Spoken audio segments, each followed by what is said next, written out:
Ni ramai tanya kan, Ira pakai macam mana tudung macam Ira pakai tu? Mari Ira share lagi, all tak tahu berapa juta kali dah Ira share, tak apa. Untuk customer buat macam biasa kakak. Okey, pinkan dekat sini sayang.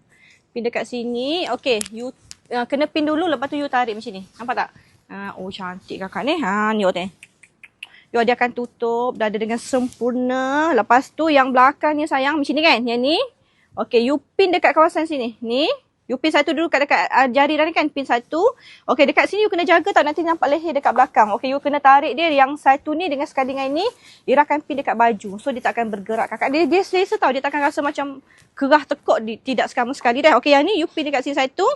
Siap kak. Budak tadika pun boleh buat. Tak baik, dia alang-alang dia pandai kan. Tak adalah Ira bagi tahu. Mudah nak bagi tahunya, semudahnya nak pakai tudung.